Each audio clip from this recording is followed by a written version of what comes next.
monde, j'espère que vous allez bien. Nous sommes le lundi 26 septembre et j'entame un nouveau vlog. J'ai fini ma journée de travail et du coup je venais vous faire un petit update. Voilà, tout simplement commencer ce vlog. Il fait absolument dégueulasse, il a plu toute la journée. J'étais bien contente d'être en télétravail aujourd'hui. Alors niveau lecture, j'ai commencé 2 livres hier. J'ai commencé La Maison aux 1000 visages que j'ai reçu de Hachette Heroes. Sauf qu'hier j'avais besoin vraiment d'un livre qui me demandait aucune concentration et là ça avait l'air assez étrange. C'est pas que j'accroche pas, c'est juste que je me sentais que c'était pas le moment hier soir. Et du coup je me suis dit non, propose-le, tu le prendras quand tu sauras te concentrer un petit peu plus. Et commence un livre où tu sais que tu vas être, c'est bon, à l'aise pour commencer, directement plonger dedans. Du coup, j'ai sorti de ma palle Meurtre et Cupcakes au caramel de Joanne Fluke, qui est le tome 5 de la série de Meurtre et Pépites au chocolat. Et j'ai vraiment bien fait de le mettre dans ma palle du Pumpkin Autumn Challenge parce que, en effet, ça se passe en automne, ça se passe même en octobre. Et du coup, comme je connais déjà cette saga, je savais que c'était parfait pour une lecture vraiment détente et doudou qui me demandait vraiment, enfin qui me permettait de me détendre complètement, voilà. Ça se lit hyper vite, genre à un moment j'ai l'impression d'avoir commencé il y a 10 minutes, bon ça fait un peu plus longtemps mais, et j'étais déjà à la page 65, je suis wow déjà. Donc voilà, du coup je l'ai commencé vraiment hier soir, j'ai lu un tout petit peu aujourd'hui, je suis à la page 191, donc 191. J'espère le finir aujourd'hui, ce soir on va sûrement regarder la télé, du coup je ne sais pas si je le lirai ce soir, mais bon voilà, il sera fini aujourd'hui ou maximum demain matin. Mais en tout cas, c'est vraiment toujours un vrai régal. Vraiment, c'est toujours le mot qui me vient. C'est régal, c'est délicieux, c'est bon. Alors, Anna cuisine un petit peu moins dans ce tome-là, mais on a, j'ai l'impression, quand même beaucoup plus de recettes que dans les autres. Je ne sais pas si c'est juste mon impression ou pas, mais voilà. Mais c'est vrai qu'on la retrouve un peu moins en cuisine. Alors, comme d'habitude dans les autres tomes, Anna tombe sur un cadavre et elle va mener l'enquête pour savoir qui a tué cette personne. Ce qui est assez drôle, c'est que cette personne... à son enterrement, par exemple, on dit oui, elle était très aimée, mais en fait, on se rend compte au fur et à mesure de l'histoire que tout le monde détestait cette personne. Donc voilà, je trouve qu'il y a des moments assez comiques qui me mettent beaucoup le sourire aux lèvres. Par exemple, Anna, elle est tellement gentille, c'est vraiment la bonne poire. Elle se fait complètement mener à la baguette par sa sœur, notamment, qui, dès qu'elle lui demande de venir, enfin voilà, elle claque des doigts, hop, Anna apparaît, et elle se fait complètement mener à la baguette par son chat. Et je dois dire que c'est vraiment assez drôle de voir ce chat de voir ce chat complètement dominer Anna. Donc voilà. Voilà, que dire, c'est jamais vraiment très surprenant au niveau de l'intrigue. C'est pas du grand art, ça brille pas d'originalité, mais qu'est-ce que je suis bien dans cette saga. Et voilà, du coup, j'ai hâte de le continuer. Et même si au final il y a certaines choses qui sont redondantes, je ne m'en lasse absolument pas et du coup je trouve ça génial. J'ai reçu un colis, je suis pas encore allée dans la boîte aux lettres, ça c'est un coursier qui est venu, je sais pas, bref, un livreur privé qui est venu le déposer. Si ça se trouve, il y a d'autres choses dans ma boîte aux lettres, mais du coup, j'ai reçu un colis de Casterman. J'ai reçu le nouveau roman qui me tentait beaucoup, Haxhaven, le cercle des sorcières de Sacha Peyton Smith. Juste un peu déçue parce que j'ai vu les influenceuses françaises, elles ont reçu le colis avec des petits goodies qui m'avaient l'air, ma foi, bien sympa. Donc, je ne sais pas si c'était réservé qu'aux françaises ou pas. Mais bref, je suis quand même trop contente de l'avoir reçu. C'est donc, on le dit, un roman de fantasy féministe à la croisée du Dernier Magicien et de l'Année de Grâce, 2 romans que j'avais adorés. Donc voilà, j'ai hâte de le découvrir. Et j'ai reçu 2 livres, il me semble pas les avoir demandés. Ça c'est un album pour enfants, Pour que tu m'aimes en grand, non, Pour que tu t'aimes en grand, de Capucine Lowell et Julia Spears. Voilà, écoutez, je le lirai à Enzo et puis je vous en parlerai. Et j'ai reçu Gaston Grognon, Noël c'est nul. Voilà, je crois que vous connaissez sûrement Gaston. Donc de Susan Lang et Max Lang. Donc voilà, de nouveau, je lirai avec Enzo et je vous donnerai mon avis et je vous donnerai ses réactions également. Donc voilà. Voilà pour le petit colis. Bon, là je vais aller chercher Enzo et puis je vous reprends tout à l'heure de toute manière. Hello, je suis rentrée du boulot super tard, j'ai fait 1 heure supplémentaire, donc voilà, j'étais là à la maison, il était 18 h, et j'ai reçu un magnifique colis. J'ai dû faire un réel, mais j'avoue que c'est galère parce qu'en fait il demande de faire un réel sans reflet. Bah là vous voyez, me voyez dedans par exemple, mais c'est hyper galère de faire un réel sans reflet dans ce cadre. J'ai tout essayé, bon j'espère que ça donnera bien. Mais du coup voilà, c'est ma Pifoule qui m'avait contacté pour eh bien que me donner un bon d'achat pour que je passe commande sur leur site et que je vous en parle. Et du coup ils m'ont donné un code promo pour vous le partager. Alors ma Pifoule, à mon avis vous connaissez déjà, mais du coup c'est un site où on peut vraiment faire des cartes, que ce soit des cartes sur toutes faites sur des villes, enfin qu'on peut un peu personnaliser, ou bien sur les signes du zodiaque, enfin voilà, sur plein de choses. Et on peut vraiment s'amuser à les faire aussi sur des univers complètement qui sortent de l'imaginaire. Donc moi évidemment je me pris un de mes univers préférés, c'est la comté. Donc la comté de la Terre du Milieu, avec une petite citation qui vient de Bilbo Saquet. Et donc voilà ce que ça donne. Ici j'ai pris vraiment le lieu en fait où la comté a été filmée, et voilà, du coup c'est un peu le lieu de la comté, et ça donne ça. Du coup faut juste que je trouve encore une place pour l'accrocher parce que le cadre est énorme. Je crois que j'ai pris le 50 x 70, donc voilà, il est gigantesque. N'hésitez pas à aller voir le site de Mapiful parce que franchement ils font des trucs super. Ça fait longtemps que je bavais sur leur site et que j'avais envie de le découvrir, et du coup j'étais trop contente quand ils m'ont contacté. Donc voilà, je vous mettrai le code promo et n'hésitez pas à aller jeter un coup d'œil. Non, je suis bien entourée de mes chiens, je suis toute seule ce soir. Enfin, il y a le petit, mais il est au lit. J'ai fini Meurtrier Cupcake au caramel et comme prévu, c'était vraiment juste divin. Alors, je me pose juste une question. Est-ce que dans cette petite ville, il va rester des gens en vie à la fin de la saga ou des gens qui ne sont pas en prison? Voilà, juste, est-ce que la ville sera encore habitée au bout d'un moment? Parce qu'il y a quand même beaucoup de meurtres et beaucoup de meurtriers dans une si petite ville, hein, donc voilà, je m'interroge. Mais voilà, sinon c'était toujours aussi chouette. Alors comme dans tous les tomes, j'ai à peine vu le prénom du personnage qui est meurtrière, je ne dirais pas. J'ai su que c'était lui ou elle. Voilà, je trouve c'est toujours très évident. C'est absolument pas difficile à deviner, mais c'est pas grave, ça n'enlève rien au plaisir. Et comme je vous ai dit, je ne me lasse absolument pas de ces lectures. Et elle était parfaite. Ah, c'est bon. Elle était parfaite pour l'automne. Donc voilà, et je n'ai qu'une hâte, c'est de... Miko, il veut manger le livre. Il trouve ça aussi gourmand. Je n'ai qu'une seule hâte, c'est que le tome suivant, le 6, du coup sorte. Ce sera sur Noël, donc lui je lirai plutôt en novembre ou décembre. Et donc là, c'est ça, je me permets de poser mon livre sur toi. Là, je vais reprendre celui-ci que j'avais arrêté à la page, j'étais pas très loin, 17. Voilà, là maintenant je me sens bien dans l'ambiance pour me remettre dedans. Donc bon, pour le moment je sais pas vous en dire grand chose, c'est très spécial, très original. Mais voilà, je vous en dirai plus quand j'aurai vraiment un peu compris ce qu'il se passe. Hello hello, on est jeudi 29 septembre et on se prépare à aller à Disney, il est 6h45, on va bientôt partir. On part à Disney jeudi et vendredi, donc voilà, je vous filmerai quelques petits passages. Vite fait, hier j'ai fini finalement, ça s'est vraiment pas lu vite parce que c'était assez dense et assez, enfin ça demandait beaucoup de concentration, donc j'ai fini La Maison aux 1000 étages de Ian Weiss, qui est vraiment un grand classique. Je trouve, en fait, il faut vraiment savoir dans le contexte du livre, enfin le contexte de l'année dans laquelle il a été écrit avant de se lancer dedans. Donc c'est un livre qui a été écrit en 1900, enfin en tout cas qui est sorti en 1929 par un Tchèque. Et du coup, ça le rend d'autant plus visionnaire et d'autant plus intéressant parce que dans ce livre notamment, on parle de chambre à gaz, etc. Sachant qu'en 1929, forcément la guerre 40-45 n'a pas encore eu lieu, donc je trouve ça absolument... Enfin, c'est dingue, vraiment, c'est comme s'il avait anticipé ce qui allait arriver. Du coup ici on se retrouve en fait on suit un homme qui va se retrouver dans une maison avec 1000 étages et il a perdu tous ses souvenirs et il se rend compte qu'il doit sauver une princesse et que c'est un détective. Et en fait dans cette maison vit un homme qui mène une dictature, qui se croit omnipotent, enfin voilà, un peu un monarque absolu. Et du coup il va lui arriver plein d'aventures, c'est complètement rocambolesque, c'est très onirique. On part dans tous les sens, c'est dur à suivre, mais en fait on ne sait pas si on déteste ou on aime ou on adore ce livre, tellement c'est bizarre, c'est étrange mais incroyable en même temps. Ça ne plaira pas à tout le monde, mais voilà, je pense qu'il faut le remettre en contexte. C'est très alambiqué et vraiment on se perd entre le rêve et la réalité, on ne sait pas trop ce qui se passe. Voilà, moi personnellement j'ai beaucoup aimé, enfin beaucoup aimé, non, j'ai pas beaucoup aimé, je sais pas en fait, je suis un peu mitigée parce que comme je vous dis, je sais pas si j'ai détesté ou adoré, parce que c'était vraiment très tiré par les cheveux, mais en même temps je trouvais que c'était du génie. On se dit l'auteur il a fumé je sais pas quoi pour écrire ce livre, mais c'était extrêmement intéressant. On ressent un peu cette ambiance qu'il y a dans justement dans les romans de Kafka où c'est un peu surnaturel, enfin voilà, c'était surréaliste on va dire, voilà. Et personnellement voilà, j'ai bien aimé, mais en même temps c'est pas un livre que je peux dire que j'ai aimé non plus. Voilà, c'est bizarre de vous en parler.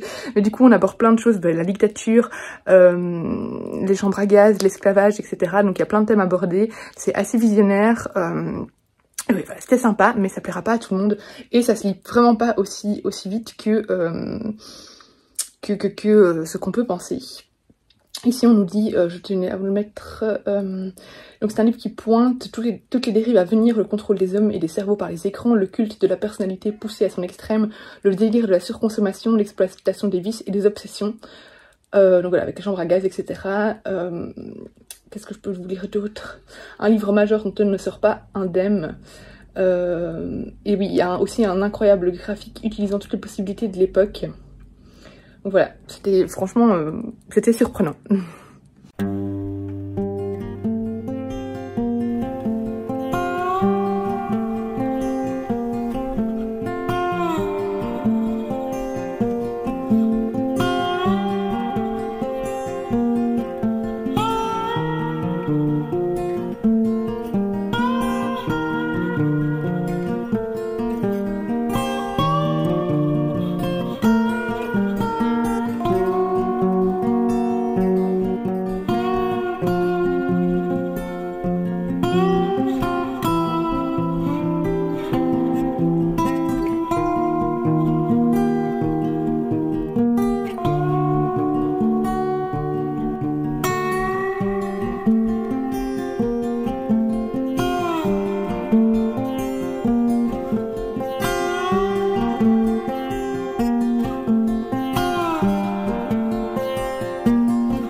8 h du matin. On est bientôt prêt, on va déposer les valises dans le sac, dans la voiture, pardon. Et puis on va aller au parc. En voilà tout. Ah, j'adore cette vue. Et ces arbres. Ici, ils ont des arbres oranges. Chez moi, j'en ai pas. Orange et rouge. Voilà. Une nouvelle journée commence. Et on a eu du bol. Hier, il a plu seulement 1 heure. Il a vraiment plu beaucoup. Et puis, c'était fini. C'était plein de soleil.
Hello hello, nous sommes samedi matin, ne regardez pas trop le bordel derrière moi de ma pile à lire là. Je vais vite vous montrer mes quelques petits achats à Disney et les colis que j'ai reçus pendant les 2 jours où j'étais absente. Je vous parlerai du livre que j'ai lu dans les trajets de voiture tout à l'heure parce que j'ai pas trop le temps là, je dois partir faire un peu de mes courses et un peu de shopping pour les cadeaux d'anniversaire, bref. Mais donc j'ai lu June, publié chez Calman Levy de, je ne me souviens plus de l'autrice, donc je vous en parlerai tout à l'heure, il faut juste que je m'en souvienne. Alors au niveau des achats à Disney, j'ai acheté un petit t-shirt pour Enzo et un pyjama mais il est à la machine. Hop, voilà. J'ai acheté dans la collection Halloween ce superbe mug Mickey, j'adore, il est canon. Je sais pas si ça va être facile de boire dedans mais voilà, je l'adore. Ce photophore, je l'aime d'amour, donc la pomme ensorcelée, enfin la pomme empoisonnée pardon, de Blanche-Neige. J'ai acheté, j'ai pas trop craqué hein, franchement. J'ai acheté 2 verres comme ça que je voulais prendre à chaque fois que j'y vais, je veux les prendre et je les prends jamais. Donc cette fois je les ai pris, j'ai pris 2 verres, 2 gros verres à cocktail. Moi ce sera pour mes gin tonic, comme ça vous savez tout. Voilà, je les adore, ils sont grands, ils ont la taille parfaite pour les cocktails. Et mon achat préféré du séjour, qui sera mon must-to pour survivre à l'hiver, pardon, j'ai un bonbon pour la gorge en bouche, donc voilà, j'en ai un petit peu. C'est le must-have de cet hiver, avec la crise énergétique. Il faut acheter des pulls chauds pour pouvoir vraiment être bien couvert, pour pas trop allumer le chauffage trop vite. Et en plus, en télétravail, ça va être trop bien. Donc j'ai acheté cet énorme pull des 30 ans, avec les petites oreilles ici. Et vous voyez ici, c'est trop beau, je l'aime trop. Il est énorme, j'essaierai de vous le montrer tout à l'heure sur moi, parce que je vais sûrement le mettre en rentrant, mais il est tout doux, il est énorme, il est super chaud, il est parfait pour l'hiver. Je suis fan de ce pull, je l'aime de tout mon cœur. J'ai vu plein de gens l'avoir à Disney, et en voyant les gens comme ça, je disais, yo, c'est en boutique, je dois me le prendre, et voilà. Il était bien en boutique. Alors au niveau des colis, j'ai reçu un colis Charleston, je sais ce que c'est. Je vous le montre déjà maintenant, je ferai sûrement une vidéo épisode Charleston bonus, parce que c'est pas un livre de lectrice Charleston 2022, mais vous en saurez un peu plus tard parce que je peux pas encore trop dire. Mais voilà, on a reçu une nouvelle épreuve corrigée qui rentre pas vraiment dans le cas des lectrices 2022, mais voilà, je vous en saurai un petit peu plus tard quand je pourrai en parler. Mais du coup je ferai sûrement un épisode bonus dédié à ça. Donc voilà, je sais plus quand je dois rendre mon avis. Mais donc il s'agit de La sorcière de Limerick de Susan Smith et ça paraîtra le 11 janvier 2023, donc clairement on est large. Voilà, il me tentait beaucoup, donc quand elles nous ont proposé de nous envoyer encore un livre en plus de notre expérience, on a évidemment tout accepté parce que ça prolonge vraiment notre expérience de Chris Charleston 2022.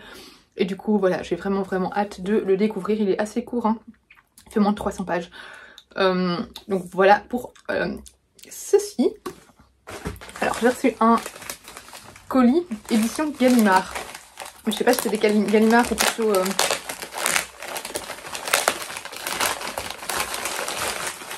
Regardez. Ah si.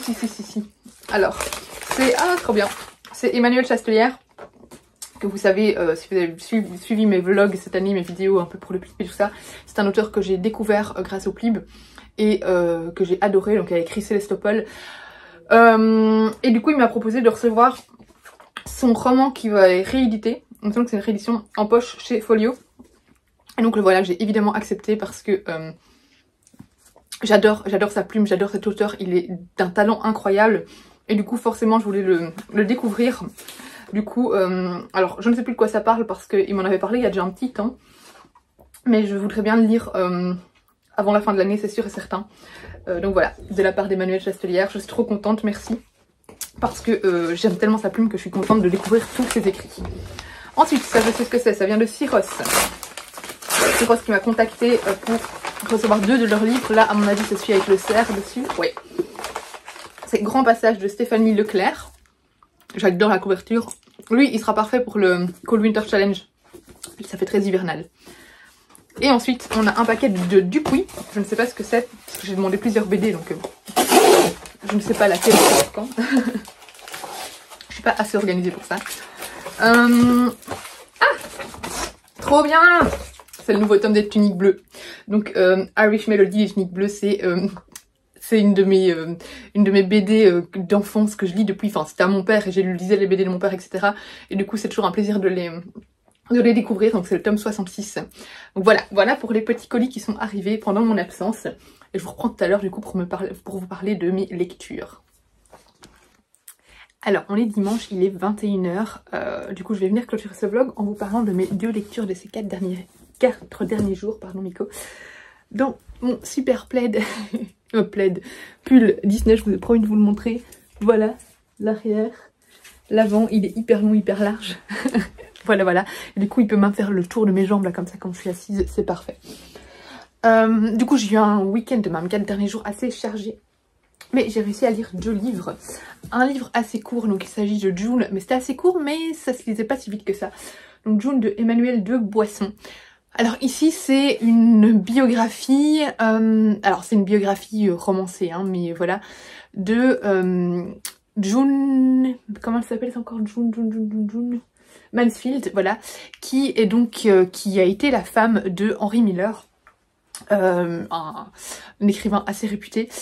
Et en fait on nous raconte l'histoire d'amour entre June et Henry Miller et surtout les débuts de la carrière d'écrivain de Henry Miller, parce que, alors moi je connaissais rien du tout hein, de ces gens-là, à part pour Anais Nin, donc justement c'est ce que j'allais dire, en fait on connaît beaucoup Henry Miller, on l'associe beaucoup à Anais Nin, sauf que en fait il a eu une femme pendant de nombreuses années, et c'est cette femme-là qui clairement lui a permis de se lancer en tant qu'écrivain, qui a été sa muse, et qui a eu une importance incroyable dans sa vie.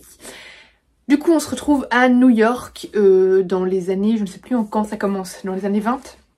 Je sais qu'à un moment j'étais un peu emmêlée parce que à un moment il était en 1929 et dans ma tête j'étais là mais on était déjà en 1929, mais c'est parce que le livre précédent que j'ai lu, donc la maison au milieu étage, se passe en 1929, du coup j'ai un peu mélangé les deux parce que les deux se passent à la même période. Mais ici ça commence... ça va commencer dans les années 20, je ne sais plus exactement, mais voilà, à un moment, en tout cas on est dans les années 20, dans les années 30. Et donc on suit June, qui vient d'une famille juive exilée de Roumanie. Dans mon souvenir, elle est roumaine à la base, et elle vit à New York avec sa famille. C'est une famille... assez pauvre, et June doit subvenir aux besoins de toute sa famille, notamment en travaillant dans un espèce de dancing où les gens la payent pour danser en fait, voilà. Pas un striptease hein, mais pour danser avec elle, voilà. Et c'est là qu'elle va rencontrer Henry, et de fil en aiguille, ils vont tomber amoureux, et du coup June va tout faire pour que Henry Miller puisse devenir écrivain parce qu'elle croit énormément en lui, elle pense qu'il a un potentiel incroyable et voilà. Et du coup, on suit l'histoire de cette femme qui va absolument tout sacrifier et absolument tout faire pour que cet Henry Miller puisse accomplir ses rêves et pour qu'il puisse simplement avoir une vie à deux, voilà, une vie dont la vie dont elle rêve pour eux deux. Elle est prête à tous les sacrifices, vraiment même à vendre son corps. Et voilà, et c'est une histoire donc qui se passe dans, donc quand je vous dis dans le New York des années 20, des années 30. C'est assez, une ambiance assez, on est assez fort quand même dans tout ce qui est, j'ai un peu du mal à vous en parler, mais vraiment vous imaginez le New York des années 20, des années 30, vraiment dans cette ambiance-là, dans une ambiance ici un peu assez quand même débauchée, avec cette histoire d'amour entre une femme et un homme qui est un complet loser et qui dépend complètement de cette femme. Enfin voilà, c'est le New York de la prohibition aussi. Enzo pleure, ouais, il arrête pas de se réveiller. Elle va fréquenter différents milieux, elle est assez pauvre à la base et elle va fréquenter des hommes un peu plus aisés. On a une partie à New York, on a une partie à Paris, où on a vraiment cette... on est dans le rêve américain, mais dans le rêve américain aussi qui n'est pas spécialement un succès. Et on est aussi dans ce monde des artistes pauvres. Voilà, vous pouvez imaginer vraiment toute cette atmosphère entre les artistes qui se fréquentent mais qui au final vivent vraiment au jour le jour, vivent de très peu et survivent plus qu'autre chose. Et voilà, j'ai beaucoup aimé l'ambiance de ces romans, j'ai appris beaucoup de choses sur ces personnes que je ne connaissais pas. Je connaissais Anaïs Nin, mais très vaguement. Et voilà, vraiment j'ai beaucoup aimé ce texte, j'ai appris beaucoup de choses. C'est très libertin, c'est Miko, c'est bon. C'est vraiment une histoire d'amour imparfaite entre deux personnes. C'est cette femme qui est prête à tout pour cet homme qui au final, il est amoureux d'elle aussi, mais je trouve qu'il ne lui rend pas tellement non plus. Il y a beaucoup de trahison aussi et j'ai trouvé que c'était vraiment très bien écrit et très intéressant. Et j'ai un peu du mal à trouver les mots pour vous décrire ce livre, voilà. Mais vraiment j'ai beaucoup aimé et voilà, c'était très tumultueux, assez sombre quand même, assez pessimiste et optimiste en même temps. Voilà, c'est un peu bizarre ce que je vous dis, mais voilà, on a vraiment une ambiance quand même assez ténébreuse. Et voilà, personnellement j'ai passé un bon moment dans ce livre. Et puis du coup je suis partie dans un livre jeunesse qui est une grosse brique quand même, hein, il fait 400 pages. C'est Charlie et la forêt enchantée, le tome 1, donc la rencontre des mondes de Victoria C. Je vais voir, elle se réveille. Bref, je le disais, probablement c'est très compliqué avec Enzo, on est assez crevé parce que il n'arrive plus à dormir tout seul. Mais bon, bref. Donc j'ai lu Charlie et la forêt enchantée, le tome 1, qui est donc un roman auto-édité.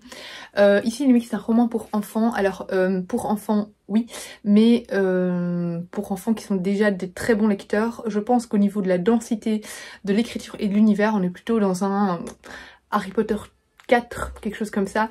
Alors pas au niveau du côté sombre de l'univers, hein, ça c'est assez soft, mais vraiment au niveau du texte, au niveau de l'écriture, au niveau...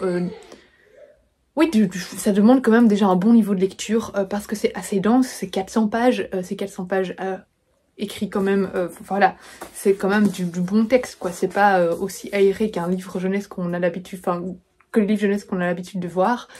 Et il y a quand même pas mal, c'est de la fantaisie mais c'est pas du premier roman fantaisie, voilà, c'est vraiment riche, il y a beaucoup de personnages, ça demande pas mal de concentration, donc voilà, je pense que, je dirais à partir de 10-12 ans, quelque chose comme ça, voilà, pas des premiers lecteurs.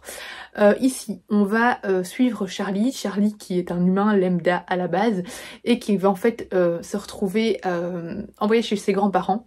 Son école va être fermée parce que pour des circonstances extraordinaires, une semaine plus tôt avant les vacances, et il va se retrouver envoyé chez ses grands-parents. Et en fait, chez ses grands-parents, il va se retrouver tout d'un coup dans un univers féerique. Voilà, un étrange rendez-vous va lui être donné au pied d'un arbre et il va apprendre en fait que un monde féerique existe et qu'il est lié à ce monde féerique, lui et sa famille, et qu'il y a tous des secrets de famille, enfin voilà, qu'il ignorait. Il va notamment tomber sur des vieilles photos de sa famille à une époque où le reste de sa famille ne peut pas avoir vécu, voilà, des choses comme ça. Et c'est un monde féerique qui est pour le moment assez déchiré parce que il y a, je sais même plus si c'est une sorcière, enfin bref, il y a Jeza qui est une personne maléfique qui essaye de conquérir le royaume, et cette personne est accompagnée pardon, de la sorcière Carabosse, et donc ça c'est tout le côté ténébreux. Et du coup Charlie va devoir s'apprivoiser à ce nouveau monde, essayer d'en découvrir plus sur sa famille, sur tout ce qu'on lui a caché depuis sa naissance. Il va s'intégrer petit à petit à ce monde, enfin voilà. C'était vraiment, j'ai trouvé ça très riche, très bien écrit. Alors, petit aparté, il y a pas mal, alors pas des fautes d'orthographe vraiment qui font mal aux yeux, qui font qu'on a envie de se percer les yeux tellement ça fait mal, non, mais ça mériterait un travail de correction en plus parce qu'il y a quelques fautes à corriger. Mais à part ça, vu d'habitude ça pourrait me sortir de l'histoire, mais là vu que j'ai vraiment été emportée complètement par l'histoire, que j'ai vraiment trouvé que c'était d'une richesse vraiment incroyable et que c'était extrêmement fouillé et travaillé pour un roman jeunesse, j'ai réussi à passer outre sans problème. Mais je vous le dis, il y a un petit travail de correction qui pourrait être fait en plus. Mais voilà, c'est pas horrible non plus. Bref. Ce que j'aime bien dans ce roman, c'est que on a vraiment un bon dosage entre apprentissage, découverte. Il y a plein de passages qui se mettent un peu sur pause, où on rentre plutôt dans le quotidien en fait des personnages. Par exemple, à un moment, Charlie va intégrer un peu l'école, enfin les cours, etc., pour en savoir un petit peu plus sur ce monde. Tout ça, ça permet de respirer, de prendre des petites pauses parmi toutes les péripéties, tous les rebondissements qui vont avoir lieu. C'est extrêmement bien installé, il y a une richesse incroyable dans toutes les créatures, dans tout l'univers. Voilà, et je trouve ça très bien écrit également. Voilà, ça j'ai beaucoup aimé. En fait, il y a un petit côté, je trouve, qui m'a fait penser à l'univers de la boîte à musique, au niveau du côté féerique, etc. Il y a quelques références aussi qui m'ont fait penser à Harry Potter, mais je les compare pas du tout à ces œuvres-là. Voilà, c'est un livre complètement à soi, qui est très différent de ce que j'ai pu lire jusqu'ici. Voilà, l'autrice s'est complètement réapproprié son univers, s'est réapproprié tout ce qui est magie, tout ce qui est fée. Voilà, on a vraiment plein de créatures différentes et j'ai trouvé ça vraiment extrêmement bien fait, extrêmement prometteur. C'est un tome 1, ça nous promet donc une suite. Et voilà, il y a plein de jolis thèmes abordés, de jolies choses abordées, un petit côté écologique, un petit côté équilibre des royaumes, etc. Des notions de bien et de mal. Charlie qui se pose beaucoup de questions, qui est aidé d'adultes, il s'en sort pas tout seul. Et j'ai beaucoup aimé sa relation avec le personnage qu'on appelle Rimae. Je ne vais pas vous en dire trop sur ce personnage pour pas vous spoiler, mais Rimae est un peu c'est la référence de Charlie pour tout ce qui est apprentissage, c'est-à-dire que c'est Rimae qui va être amenée à lui expliquer beaucoup sur ce monde féerique, mais elle le fait de manière un peu maladroite, et il y a beaucoup de moments où j'ai eu le sourire aux lèvres parce que elle commence à expliquer des trucs à Charlie, et Charlie est là, what? Qu'est-ce que tu me racontes? C'est quoi ce délire? Et enfin j'ai trouvé que ces moments étaient assez drôles. Vraiment c'est un très chouette livre pour les jeunes, pas pour les débutants encore une fois, mais pour les jeunes lecteurs qui ont déjà l'habitude de lire et qui aiment bien vraiment tous les univers magique. J'ai vraiment passé un bon moment en lisant ce livre là, et je remercie encore l'autrice de me l'avoir envoyé parce que j'ai trouvé ça vraiment magique, féerique, enchanteur, voilà tous les mots qui peuvent, tous les synonymes qui peuvent décrire cet univers, et ben voilà, j'ai trouvé ça vraiment très sympa. Donc voilà pour mes lectures de ces 4 jours, je vais clôturer ce vlog ici. Alors l'habitude vous l'avez le lundi, là vous l'aurez normalement le mercredi parce que je vois pas du tout quand j'aurai le temps de le monter pour le lundi. Voilà, je ne sais pas trop si je vais vraiment vlogger la semaine prochaine parce que je crois que j'ai besoin de quelques jours de pause. Je vloggerai d'office le week-end parce que il y a un salon de livres auquel je vais participer, mais la semaine je sais pas, je vais peut-être faire une petite pause, j'ai besoin un peu de souffler, je verrai, ça dépendra de mon humeur, mais j'ai une semaine assez chargée en plus. Je filmerai d'office jeudi aussi parce que j'ai une expo, mais voilà, enfin de toute façon je vous tiendrai au courant de mes lectures de toute manière, mais peut-être pas au jour le jour, on verra bien. J'espère que ce vlog vous aura plu et comme d'habitude n'hésitez pas à me dire si certains de ces livres vous tentent, si aller à Disney pendant la période d'Halloween ça vous tente également, si vous aimez Disney. Donc voilà, commentez, likez, partagez, ça fait toujours plaisir, et à vous abonner si ce n'est pas encore le cas, et je vous fais de gros bisous.